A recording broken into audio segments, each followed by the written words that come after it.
이 두 분과 함께 좀 자세히 정치권 소식 짚어보겠습니다. 윤기찬 국민의힘 법률위원회 부위원장, 김현정 민주당 전 대변인 모셨습니다. 안녕하십니까? 안녕하세요. 네, 반갑습니다. 자, 여권에서는요 벌써부터 한동훈 장관의 출마 지역까지 지금 거론이 되고 있는 상황입니다. 어떤 이야기들이 나왔는지 함께 한번 들어보도록 하겠습니다. 국회의원 특히 총선 출마에도 또 역할이 있는 거고 그때는 바람이 한동훈 장관의 운명을 결정할 것이다. 종로 얘기가 계속 나오잖아요, 요 사이에. 저는 그건 절대 아니라고 생각해요. 절대 아닙니다. 종로 1번지에 나가는 후보 왠지 올드하지 않으세요? 의미 있는 험지여야 됩니다. 한 장관에 대해서 막 험지 출마 이야기하는 분들, 험지 출마 하는 분들 지역 보면 다 양지예요. 중진들이 먼저 내가 험지 나가겠다 하는 게 감동이 있는 거다. 자, 앞서 이제 종로 출마설이 나온 데 이어서 이른바 험지 출마론까지 지금 굉장히 아주 구체적으로 이야기가 지금 여기저기서 나오고 있는 상황이죠. 그러다 보니까 어디가 문제가 아니라 한동훈 장관의 출마, 이거는 기정사실로 봐야 하는 건지 어떻게 보고 계십니까? 글쎄 뭐 본인의 의사를 모르겠고요. 그렇죠. 일단은 그렇죠. 어쨌든 당에서 보면 한동훈 장관이 출마해주면 좋겠다. 총선 전략 차원에서 예. 그런 바람을 갖고 있는 분위기는 맞는 것 같아요.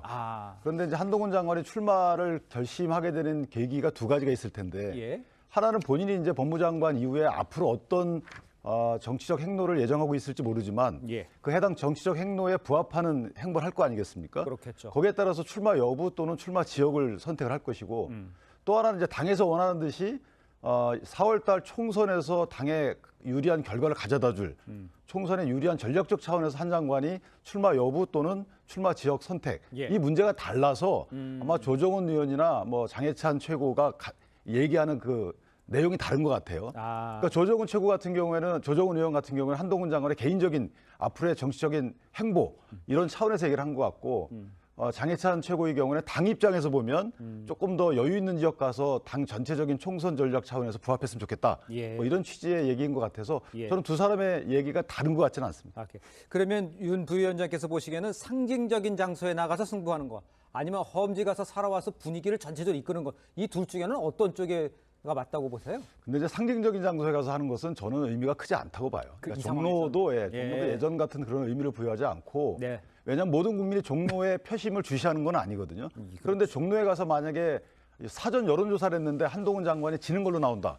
그럼 수도권 전체에 또 부정적인 영향을 끼치거든요. 그렇죠. 그래서 저 개인적으로 이전에 20대 때 오세훈 현 시장도 나가서 다른 데 유세 지원하면서도 고전에서 떨어졌어요. 예. 그렇기 때문에 유세 지원 차원, 그러니까 전략적 측면에서 전체 총선을 지원하는 측면이라 그러면 좀 더 여유 있는 지역 가서 본인 지역 선거를 염려하지 않는 정도의 그런 지역에 출마해야 되는 것이지 저렇게 험지에 가서 하라. 이거는 저는 한동훈 장관의 개인적인 어떤 정치적 행로에 대해서 조언한 거다. 이 정도로 알겠습니다. 보입니다. 자, 이런 상황에서요, 민주당에서는 이 국감 이후에 이 한 장관 탄핵을 추진할 거라 이런 이야기 계속 나오고 있죠. 글쎄, 이게 언제쯤 결정이 될지, 또 한 장관 출마를 기정사실로 보고 민주당은 대비를 하고 있는지, 민주당 측에서는 한동훈 장관을 어떤 식으로 좀 보고 있는 상황입니까? 그 10월 27일 날 국정감사 끝나잖아요. 그렇습니다. 그 이후에 판단하겠다고 해서 지금 유보하고 있는 그런 상황이고. 그렇죠. 이제 저희가 민주당에서는 사실 한동훈 장관의 총선 출마는 상수로 보고 있습니다. 출마할 것이다라고 저는 예상하고 있기 때문에 예. 총선 출마를 막기 위해서 저희가 뭐 탄핵 얘기를 하고 있는 것은 전혀 아니다라고 저희 말씀드릴 수 있고요. 그동안에 한동훈 장관이 이제 그 국무위원으로서의 정치적 중립성을 위반하는 모습이라든지 예. 또는 특히 이재명 대표에 대한 수사를 진두지휘하는 듯한 모습, 그리고 피의사실 그 과정에서 피의사실 공포에 대한 그런 지적들은 꾸준히 저희가 해왔는데 그거에 대한 연장선상이라고 보고 저는 이 탄핵을 할지 말지에 대해서 윤석열 대통령이 최근에 그 보궐선거 패배 이후에 그 총리랑 국무위원들에게 이제 야당 의원들과 이렇게 좀 싸우는 언쟁하는 듯한 모습을 좀 자제하라라고 한 바 있잖아요. 예. 그리고 이제 26일 날 법무부의 국정감사가 예정되어 있습니다. 그럴 때 이제 한동훈 장관의 그런 변화된 태도 이런 것들이 좀 하나의 좀 분기령이 탄핵을 할지 말지에 대한 결정하는데 하나의 분수령이 되지 않을까 이런 예상도 좀 해봅니다. 예, 일단 상수로 보고는 있지만 탄핵에 관해서는 아직은 얘기가 더 이상 진행이 되고 있는 상황은 아니다. 이렇게 보면 되겠습니까? 예, 아직 뭐 결정된 건 없다 이렇게 알겠습니다. 보시면 됩니다. 일단요, 한 장관은 윤석열 정부의 이 스타 장관이죠. 또 차기 대권 주자로까지도 좀 거론이 되고 있는 상황입니다. 만약 출마를 결심한다면 결과에 따라서 아까도 언급을 해줬습니다만 정치적 생명이 달려있는 셈이고 또 과연 여권이 원하는 이 구원투수 역할을 할 수 있을지 전체적으로 봤을 때는 어떻게 평가를 하십니까? 그래서 지금 이제 국민의힘이 처한 입장이 그러니까 중도층에 대한 소구력이 많이 떨어져 있는 상황이 네. 결과가 나왔잖아요. 네. 그렇다면 중도층의 소구를 할 수 있는 혁신위도 띄우고 해서 어떤 행보를 할 겁니다. 네네. 그럼 이제 보수층에서도 약간 이제 소원해할 수가 있어요. 그러니까 이제 저희가 소위 말하는 집토끼를 단속하는 측면에 한동훈 장관의 영향력은 굉장히 크다라는 생각이 들어요. 따라서 이게 집토끼 단속, 그러니까 보수층에 대한 소구를 간직한 채 중도 확장을 해야 되는데 예. 그런 전략적 차원에서는 한동훈 장관의 카드가 굉장히 소구력 있다. 왜냐하면 이제 어떤 뭐 실력적인 측면이나 반듯한 모습이나 네네. 그다음에 대야 투쟁력을 볼 때 예. 보수층에서 원하는 상이거든요. 그렇다면 보수층에 대한 단도리 차원에서라도 한동훈 장관의 차출로 인한 출마는 국민의힘에는 도움이 되겠다. 뭐 이런 분석이 됩니다. 알겠습니다. 일단요, 아까 그 탄핵 이야기도 계속했습니다만 이 탄핵안이 이제 기각될 경우에 이제 민주당에는 역풍이 불 수 있다 이런 우려가 사실 나오고 있는 것도 마찬가지 아니겠습니까? 그런데 민주당이 한동훈 장관 출마를 막기 위해서 그러면 탄핵을 추진하는 거 아니냐 이런 이야기 나오는데 여기에는 어떻게 생각하십니까? 이 말도 맞는 거라고 보십니까? 그러니까 좀 전에 이제 말씀드린 것처럼 예.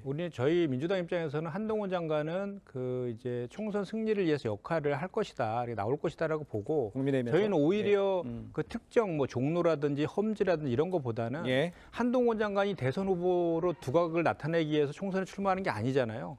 국민의힘의 총선 승리를 위해서 나오는 역할을 맡기 때문에 오히려 저는 비례대표라든지 이런 걸 통해서 전국 선거를 총괄하면서 예. 진두지휘하면서 좀 보수층을 결집하는 역할을 맡을 거라고 저는 좀 예상을 좀 해보는데 네.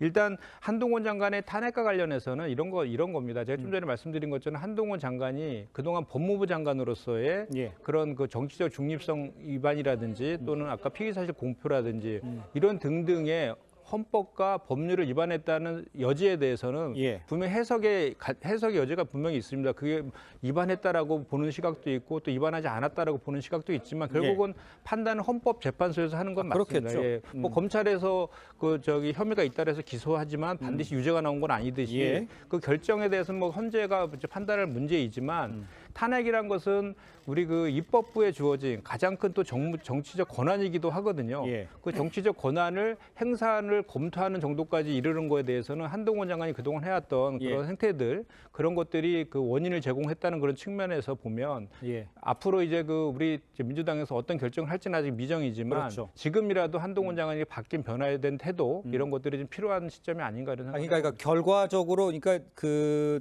한동훈 장관의 출마를 막기 위해서 헌법재판소가 어떤 결과가 나오기 전까지 출마를 막기 위해서 탄핵하는 일은 그런 일은 일어나지 않을 것이다라고 보시는 그렇지 것이죠. 않습니다. 예, 왜냐하면 한동훈 장관이 출마했을 때 예. 민주당이 불리하다라고 저희는 그건 판단하지 아니다. 않거든요. 알겠습니다. 저는 개인적으로 그 말씀 주신 것처럼 한동훈 장관의 출마를 저지하기 위한 탄핵은 성공하기는 어려워요. 그렇겠죠. 그러니까 탄핵 발의를 했을 때 그때 그만둬도 되거든요. 가결하기 전에. 예, 그렇기 예. 때문에 그거는 사실상 큰 의미가 없고 결국은 그렇게 해서 그만두게 해가지고 한동훈 장관이 법무장관직을 하지 못하도록 하거나 또는 어쨌든 법무장관직을 하지 못하게 하는 그런 취지인 것이죠. 그 말은 뭐냐면 예. 국민을 위한 것이 아니고 사실 이재명 대표에 대한 이런 여러 가지 뭐 공판주의 뭐 이런 것들을 통해서 당파적 이익에 앞선 발상이다라는 생각이 들어서 예. 결국은 아마 이재명 대표도 그렇게 가지는 않을 겁니다. 장관직을 수행하지 못할 중대한 어떤 헌법이나 법률 위반이 있다고 단정하기 어렵잖아요. 그렇게 봅니다. 자, 이런 가운데요. 조국 전 법무부 장관이 내년 총선에 출마할 거란 그런 이야기도 지금 계속 나오고 있는 상황이죠. 조 전 장관 최근 발언과 또 출마에 대한 이 야당 지도부의 입장까지 함께 들어보겠습니다. 작가 이후의 삶의 무엇일까에 대해서는 아직 저도 모르겠습니다. 저의 운명의 여신이 저를 어디로 끌고 갈지 전 알 수가 없는데요. 재판이 서서히 마무리되어 가면 제가 조금 더 운신의 폭이 넓어지겠죠. 조국 장관은 입당한 적이 없는 것 같고 그러면 민주당에서 인재 영입을 해서 입당을 시켜서 그럼 출마를 시켜야 되는 건데 좀의 어려움이 있겠죠. 좀 거시기하다. 네. 거시기한 것은 사투리로 알 수 없다 지금은. 거시기는 아무도 모르는 거예요. 조국 전 장관 입장 쪽에서 먼저 좀 생각을 해보겠습니다. 출마를 암시하는 듯한 발언이라고 해석할 수 있는 행보 이런 것들이 많이 있습니다. 또 발언도 그렇습니다. 윤 대통령을 향해서 두 개의 혀등을 혀라고 얘기를 하면서 점점 거친 발언을 쏟아내고 있죠. 조 전 장관 총선 출마 내년에 한다 이렇게 보십니까, 윤 부위원장께서도? 원래 정상적인 그동안의 관행에 따르면 할 수가 없죠. 그런데 2년형을 받았기 때문에 그렇습니다. 피선거권이 없어요. 예. 근데 이제 물론 이제 항소심에서 어떻게 나올지 모르겠지만 그러니까. 그런데 문제는 뭐냐면 그동안에 최강욱 의원의 경우에도 사실 기소된 이후에 의원이 됐어요. 3년 8개월 만에 이제 상실했거든요. 그렇죠. 그러니까 거의 만약에 당선만 되면은 출마를 통해서 본인이 직은 다 채워요. 네. 그다음 뭐 송철호 우사시장 같은 경우도 아직도 1심 재판이 끝나지 않았어요. 그러니까요, 예. 기소된 지 근 4년 돼가고. 그러니까 윤미향 의원도 마찬가지입니다. 네네. 그러니까 이런 식의 재판 지연에 따라서 본인이 직은 다 채울 수 있다라는 이런 현상이 하나 있는 것이고, 또 하나는 예. 이제 선거제 개편에 따른 결과죠. 만약에 연동형 대표제가 그대로 살아있게 되면 본인은 비례대표제를 통하면 비례대표제를 통해서 만약에 입성한 이후에 자격 상실이 된다 하더라도 후순위에 물려주면 되거든요. 그러니까 타격이 없어요. 그래서 예. 아마 선거제가 어떻게 결정되는지 여부, 예.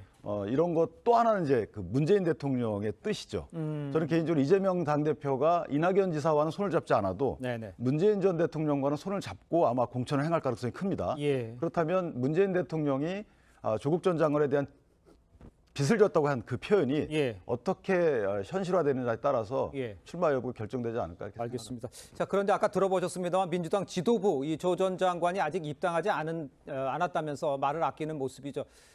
좀 거시기하다 뭐 이런 표현도 썼습니다만 저 발언의 의미는 뭔지 민주당에서는 좀 복잡 미묘한 상황이라고 봐야 됩니까? 어떻게 생각하면 될까요?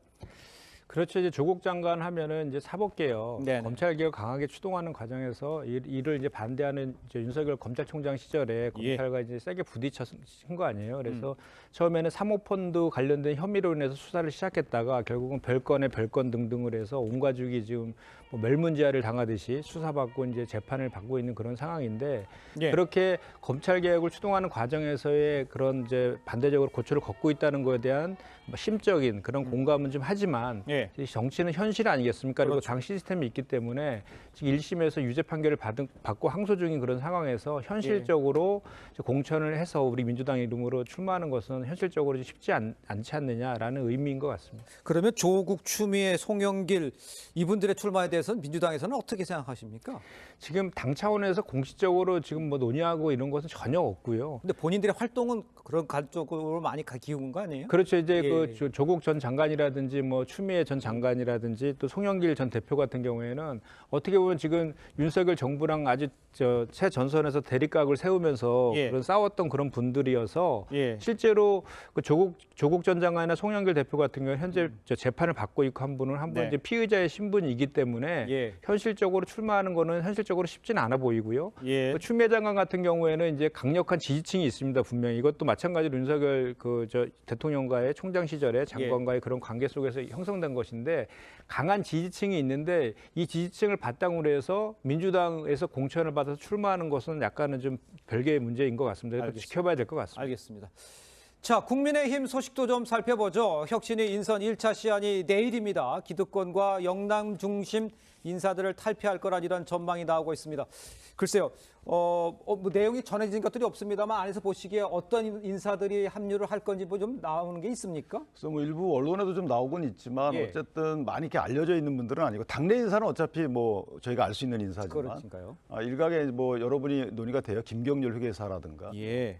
박은식인가요? 뭐 의사분, 네네네. 호남에서 활동했던 의사분 이런 분들이 논의가 되고 있는데 네네. 그러니까 혁신위가 문제는 뭐냐면 이게 활동 시한이 길지는 않을 것 같아요. 개인적으로. 총선이 이제 내년 4월이기 때문에 네네. 그 뒤에 총선 기획단도 출범해야 되고 이제 영입위원회도 출범해야 되고 총선 체제로 바뀌어야 되거든요. 그렇죠. 그럼 이제 선대위가 발족을 할 시기도 있기 때문에 사실은 혁신위가 활동 기간이 짧습니다. 그럼 혁신위가 추구해야 될 것이 이 위기를 해칭하는 차원에서 어떤 메시지용으로 이 혁신위가 활동할 것인지 아니면은 이 혁신위의 활동 결과가 내년 총선에 영향을 끼칠 수 있는 장기적인 예. 영향이 그때까지 갈 수 있는 제도적 장치를 고안할 것인지에 대해서 예. 먼저 결정하고 나서 거기에 맞는 인물들을 아마 섭외해야 되지 않을까. 물론 지금 섭외를 거의 다 하신 것 같은데. 그러니까요. 그러니까 이 메시지용 같아요. 어떤 인물이 들어왔을 때 그 해당 그 지역이나 해당 층이나 해당 인물층에 어떤 주는 메시지용으로 혁신위를 꾸릴 것 같은데 네네. 어찌됐든 그런 인사가 된다 하더라도 예.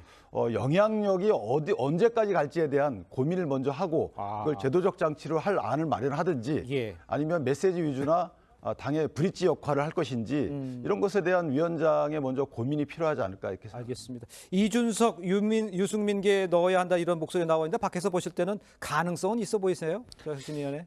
이제 현실적으로 결론부터 말씀드리면 가능성이 좀 낮아 보이는데요. 왜냐하면은 네. 이 혁신위가 출범한 이유는 선거 패배 때문, 보궐선거 패배 때문이었고 이 보궐선거 패배의 가장 큰 원인은 사실 정권 심판으로 성격이 강했기 때문에 윤석열 대통령이 일차적 책임이 있고 또 이를 공천한 어쨌든 당대표인 김기현 대표인데 예. 이를 이제 만회하기 위해서 만든 혁신안이지 않습니까? 그렇기 때문에 논리적으로나 명분상으로는 예. 이렇게 윤석열 대통령과 당에게 쓴소리를 할 수 있는 그런 분들이 들어가서 그 멤버로 활동하는 것이 이제 논리적으로 명분상으로 맞아 보이지만 사실은 이 유승민 전 의원이나 이준석 전 대표도 사실 자기 정치를 하는 측면이 강하게 있거든요. 예. 그리고 윤석열 대통령과는 감정응어리 너무 깊어졌어요. 그래서 이 두 분을 대리해서 누군가가 의원으로 들어간다고 하면 네네. 이것이 그 대리전 양상으로 이제 비화되고 오히려 그 혁신안을 만드는 데 도움이 되기보다는 예. 정쟁화될 가능성이 높기 때문에 저는 혁신안 그렇다고 도출에 보시는군요. 실질적인 도움도 예. 되지 않을 것 같고 예. 현실성도 낮아 보입니다. 알겠습니다. 일단 아까 말씀하신 것 중에서 메시지에 방점이 찍혔다라고 말씀하셨는데 공천 룰을 이 혁신에서 안건에 포함될지 이 부분에 대해서도 관심이 많잖아요. 여기까지는 가기가 어렵다라고 보시는 건가요? 근데 일단은 이뇨한 혁신위원장은 공천 룰까지도 배제하지 않는다는 입장인 것 같아요. 그런데 예. 당에서는 이제 총선 기획단을 출범시키거든요. 다음 주에. 네네. 그럼 총선 기획단이 뭐 하는 거냐면 총선 룰을 정하고 총선 전략을 짜는 거예요. 그러니까 겹칠 수 있는 거기 때문에 예. 혁신위하고 출범할 총선 기획단하고의 역할 분담도 중요하다. 또 하나는 예. 일단 혁신위가 할 일은 당의 지지율을 많이 끌어올려야 된다. 그렇죠. 그래야지만 당내 분란도 잦아들고 혹시나 공천 혁신 과정에서 낙마하신 분들이 무소속 출마할 수 있는 여지를 없애는 차원에서라도 예. 당의 지지율을 단기적으로 끌어올리는 게 일단 기본적으로 혁신위의 단기적인 목적이 돼야 되지 않나라는 생각을 합니다. 알겠습니다. 내일 어떤 결과가 나올지 함께 지켜보도록 하고요. 두 분 말씀은 여기까지 듣겠습니다. 고맙습니다. 감사합니다.